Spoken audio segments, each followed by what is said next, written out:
ডানে তাকাইলে গুনাহ, বামে তাকাইলে গুনাহ, সামনে তাকাইলে গুনাহ, পেছনে তাকাইলে গুনাহ, ঘরের বাহিরে গুনাহ, ভেতরে গুনাহ, এখন তো অটো গুনাহ, নিজের হাতের মোবাইলের দ্বারা গুনাহ আর গুনাহ চলে।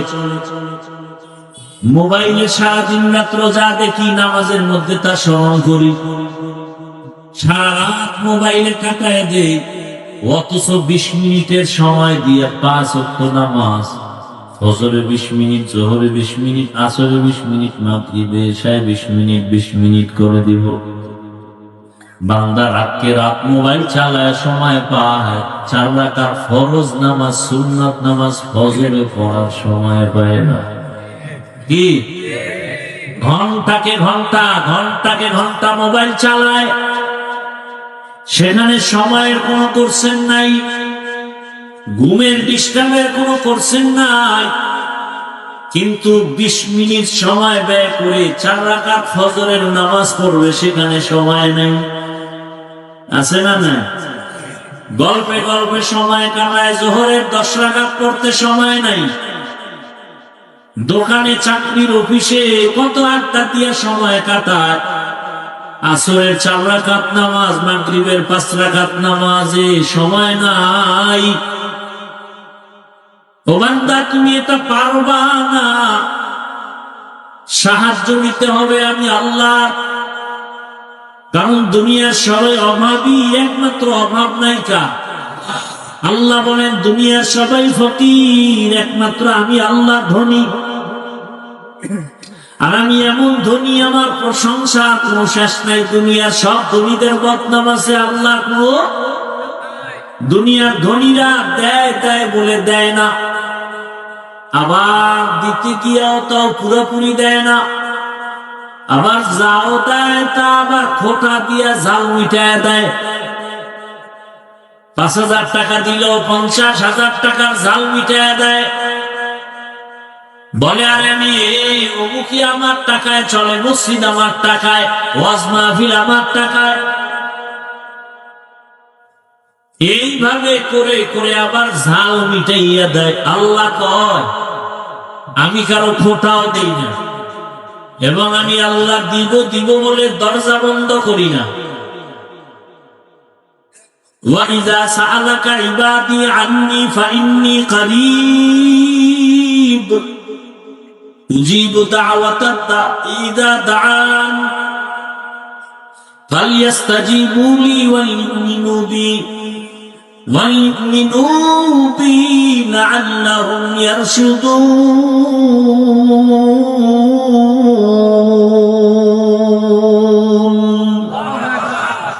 وَإِذَا سَأَلَكَ عَنِّي عِبَادِي, বান্দা যখন আমার কাছে প্রশ্ন করে চায়, আল্লাহ কয় বান্দা তুই কই খুঁজো, আমি তো তোর কাছেই। ফাইন্নী কারীব, তুমি যখন আমাকে ডাকো আমি ডাকার সাথে সাথে জবাব দিই। অতি গভীর হয় রজনী যখন, নীরবে প্রভুর নাম জপিও তখন। প্রভুর করুণা যদি পাইবারে চাও, গভীর রাতে উঠে প্রভুর গুণগান গাও। এরে আমার আল্লাহর বান্দারা, ও যুবক বাবারা, যৌবনের বাহাদুরি করতে গিয়া কত গুনাহ করছো। যৌবনের বাহাদুরি করতে গিয়া মনে চাইছে নামাজ পড়বা না, পড়ো নাই। যৌবনের বাহাদুরি করতে গিয়া মনের আশা পূরণ করছো, মনে চাইছে গান শুনবা, শুনছো, বাধা মানো নাই।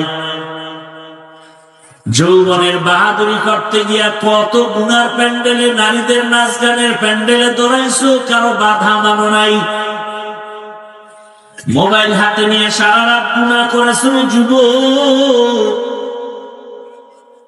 আবার তাকায় দেখো, সব যুবক কিন্তু খারাপ না, সব যুবক কিন্তু জাহান্নামের পথে যায় নাই। তোমার মতোই যুবক স্কুলে পড়ে, কলেজে পড়ে, 5 ওয়াক্ত নামাজও পড়ে, আছে না নাই? তুমি একটু চিন্তা করে বিবেকটাকে প্রশ্ন করো, তুমি পারো না কেন? ও আমার কলিজার যুবক, তোমার মতো যুবক চাকরি করে আবারনি পুলিশ বিডিআর চেয়ারম্যান এমপি মন্ত্রী ওসি ডিসি এসপি 5 ওয়াক্ত নামাজি, বলো তুমি পারো না কেন? তোমার মতোই যুবকটা দোকান দেয়, নামাজ পড়ে, তুমি পারো না কেন? তোমার মতো কত যুবক নদীর মধ্যে মাছ ধরে, নামাজ পড়ে, বলো তুমি পারো না কেন রে বাবা? তোমার মতো যুবক দেখো রাস্তায় গাড়ি চালায়, নামাজ পড়ে, কত যুবক আছে, বলো তুমি পারো না কেন? তোমার মতো যুবক কত আছে, এত কষ্টের কাজ করে, চাকরি করে, ব্যবসা করে, নামাজ ছাড়ে না, তুমি কেন পারো না? হেদায়েতের মালিক আমার আল্লাহ। নবীজি 40 বছর পর্যন্ত কোনদিন নামাজের কথা বলেন নাই, রোজার কথা বলেন নাই, কালেমার কথা বলেন নাই। 40 বছর পর্যন্ত দাওয়াতের কাজ বন্ধ। নবী বাইতুল্লাহ অদূরে হেরা পাহাড়ে গিয়ে আল্লাহ ধ্যানে সময় কাটাইতেন। 40 বছর পার হয়ে যাওয়ার পর দয়াময় আল্লাহ নবীকে নবুয়তের সনদ, মুঝসে মুঝকো দূর কর, তাকে দেখো মুঝ में तुझको एक नजर या इलाही, तू मेरा माबूद है जहाँ चाहे मने, नबी बिने के तरफे पुलसिरत मिजाने, नबी बिने के तरफे पुलसिरत मिजाने। নবী আমার জীবন ভরে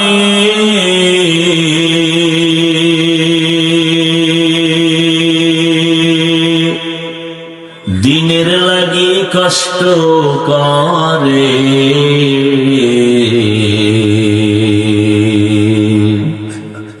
দান দান শহীদ করিলে উহুদেরই ময়দানে, নবী বিনে কে তরফে পুলসিরত মিজানে, নবী বিনে কে তরফে পুলসিরত মিজানে। এরে নবীর আশিক, এরে আমার যুবক বাবা, বৃদ্ধ বাবাজি, পর্দার আড়ালের মা বোনেরা, আল্লাহ যাকে বেশি ভালোবাসেন তাকে মুসিবতের পরীক্ষা নেন। দুনিয়াতে যত মানুষ, যত নবীর উম্মত আছে, সব থেকে দামি উম্মত কারা জানেননি? একমাত্র আখিরি নবীর উম্মতেরা শ্রেষ্ঠ। আখিরি নবীর উম্মতেরা শ্রেষ্ঠ, এদের উপরে মুসিবত বেশি অন্য নবীর উম্মতের তুলনায়। আবার পরীক্ষা শেষ একটা সূত্র হলো, যার ঈমান যত মজবুত তার পরীক্ষা তত কঠিন। আল্লাহর রাস্তায় যত আগাবেন তত আপনার উপরে মুসিবত আসবে। কি মুসিবত? আল্লাহ ভিন্ন আয়াতে বলেন 5টা জিনিসের উপরে মুসিবত আসবে, পরীক্ষা আসবে। وَلَنَبْلُوَنَّكُمْ بِشَيْءٍ مِّنَ الْخَوْفِ وَالْجُوعِ وَنَقْصٍ مِّنَ الْأَمْوَالِ وَالْأَنفُسِ وَالثَّمَرَاتِ।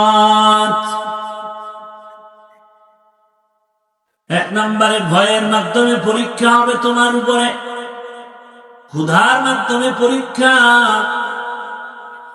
সম্পদের ঘাটতি, জীবনের ঘাটতি, ফলের ঘাটতির মাধ্যমে পরীক্ষা হবে তোমাদের উপরে। এই পরীক্ষাগুলো কোনো বেঈমানের উপরে নাই, সব যারা মুমিন তাদের উপরে। আল্লাহ সুসংবাদ তাদের জন্য যারা ধৈর্য ধারণ করবে। ওয়াবাশশিরিস সাবিরিন,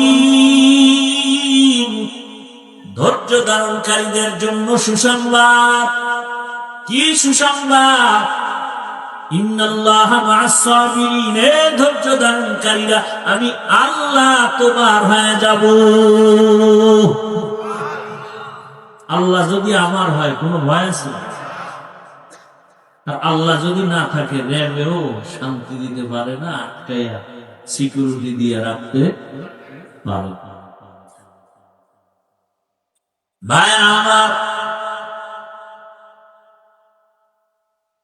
দয়াময় রব্বুল আলামিন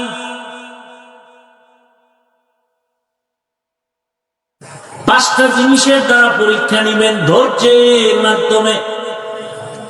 ধৈর্য ধারণকারী তোমার সুসংবাদ, ইন্নামা ইউওয়াফাস সাবিরুনা আজরাহুম বিগাইরি হিসাব।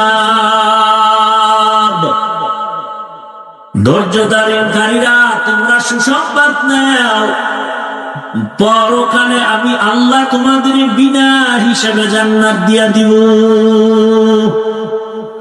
জান্নাত চাইনি, হে আল্লাহর বান্দারা, জান্নাত চাইনি হিসাব দিয়া না হিসাব ছাড়া? আল্লাহ কবুল করো। বেহেশত আযা কে আযারে নবাশো, কাছে রাবা কাছে কারে নবাশো। আল্লাহ তাআলা পরীক্ষা করেন যাকে বেশি ভালোবাসেন। এবার আপনারা আমাকে একটু জবাব দেন, আল্লাহ কি নামাজিকে বেশি ভালোবাসেন না বেনামাজিকে? ভালো দুনিয়াটা মুমিনের জন্য মুসিবতের ঘর, বেঈমানের জন্য আরামের ঘর। যত শান্তি বেঈমানেরা দুনিয়ায় পাবে, ঠিকানা জান্নাত। বেঈমান জান্নাত পাবে না। আল্লাহ তাআলা পরীক্ষা করবেন তাকে বেশি ভালোবাসেন তাকেই। নামাজিওয়ালাকে আল্লাহ বেশি ভালোবাসেন, পর্দা করনেওয়ালাকে আল্লাহ বেশি ভালোবাসেন, সুন্নতের আমল করনেওয়ালাকে আল্লাহ বেশি ভালোবাসেন। আল্লাহ তাআলা বলেন, ইয়া আইয়ুহাল্লাযীনা আমানু ইসতাঈনু বিস-সাবরি ওয়াস-সালাহ। ও মুমিন, ধৈর্য ধারণ করতে পারো না, ভালোবাসার স্কেলেও যেতে পারো না। তুমি যদি জান্নাত পেতে চাও, আল্লাহর পরীক্ষায় পাশ করতে হবে। পাশ করতে হলে ধৈর্য ধারণ করা লাগবে। তবে এই ধৈর্যের জন্য তুমি যদি সাহায্য না পাও চলবে না। আর সাহায্য প্রার্থনা তুমি করো, আমি আল্লাহর কাছে সাহায্য প্রার্থনা করো। সাহায্য চাইতেই হবে, নিতেই হবে, না হয় চলা যাবে না। দুনিয়ার নাইলেও অন্যের সাহায্য না থাকলে চলা যায় না। আখিরাতের লাইনেও অন্যের সহযোগিতা সাহায্য না থাকলে চলা যায় না। দুনিয়াতে আপনি এখান থেকে যদি সাতক্ষীরা যেতে চান, পায়ে হেঁটে যাবেন না বাধ্য আছে গাড়ি লাগবে। নদীর মধ্যে মাছ আছে, ঘরে যদি আনতে চান, মাছ ধরিয়া জালে আটকাইতে হবে, তারপরে আনবেন। ঘুমায় ঘুমায় পাবেন না, অন্যের সহযোগিতা ছাড়া হবে না। টাকাওয়ালা বসে বসে টাকার বাহাদুরি করলে হবে না। গরিব ব্যক্তির কাছ থেকে টাকা দিয়া মাছ আনো। বান্দা তোমার চাল ডালের প্রয়োজন, গরিব লোক দোকান দেয়, চালের দোকান, ডালের দোকান, ওখান থেকে টাকা দিয়ে আনো। তুমি যদি টাকার বাহাদুরি করে বলো আমি টাকা দিয়েই চলবো, কারো সাহায্য নিব না, তুমি কমবু হয়ে মরবা। দুনিয়ার লাইনে সাহায্য ছাড়া চলা যায় না। একজন শিক্ষক না থাকলে সে ভালো লেখাপড়া করে ভালো আদর্শবান মানুষ হতে পারে না, শিক্ষক না থাকলে। অন্যের সাহায্য ছাড়া একটা অক্ষর শিখা যায় না। অন্যের সহযোগিতা ছাড়া লেখাপড়া শিখা যায় না। কোরআনের তাফসীর শিখবে কিভাবে? নিজে নিজে এত সহজ? তো আখিরাতের লাইনেও অন্যের সাহায্য লাগবেই। আল্লাহ বলেন, সাহায্য চাও এমন একজনের কাছে যার মধ্যে কোনো অভাব নেই। কারণ অভাবীর কাছে যদি সাহায্য চাও, সে তার অভাব পূরণ করতে গিয়ে তোমার চাহিদা পূরণ করতে পারবে না। জমিনে তাকায় দেখলাম এমন একটা মানুষ নাই যার অভাব নাই। দুনিয়াতে যত টাকাওয়ালা দেখে ওদের অভাব, যত টাকা বেশি তাদের অভাব তত বেশি। কিন্তু একজন খুঁজে বের করে যার অভাব নাই, তিনি আমার আল্লাহ। আল্লাহ বলেন, ইয়া আইয়ুহান নাস আনতুমুল ফুকারাউ ইলাল্লাহ ওয়াল্লাহু হুয়াল গানিয়্যুল হামিদ।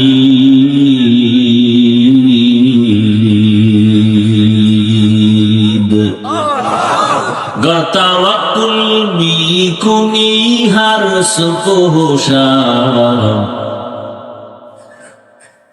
গতাওয়াকুল মিকুনি হার সুকোশা, میرساند رسپت از مقام جز بحقی زمخا از انسجا فضل او عامست در جملا جہاں। দুনিয়ার লাইনে অন্যের সাহায্য ছাড়া যেমন চলা যায় না, আখিরাতের লাইনেও কেমনে চলবো? আমি নামাজটা শিখতে গিয়ে আমার বাবা আমার উস্তাদ থেকে শিখা লাগছে, আমি একা একা পারি না। আমার উস্তাদ আবার একজন আলেম থেকে শিখছেন। এভাবে শিখতে শিখতে সাহাবাদের থেকে রাহমাতুল লিল আলামিন নবীজি বলেন, সল্লু রাআইতুমুনি উসাল্লি, নামাজ আদায় করো হে সাহাবায়ে কেরাম, আমাকে যেমন আদায় করতে দেখো। আখিরাতের লাইনে অন্যের সাহায্য ছাড়া চলা যাবে না। জান্নাতের পথে যদি আগাইতে চাও, ওই পথ বড় কঠিন। দুনিয়ার লাইন পাড়ায় জান্নাতে যেতে হবে।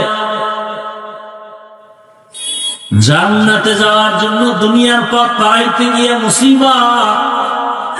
দুনিয়ার পরিবেশটা ভালো না,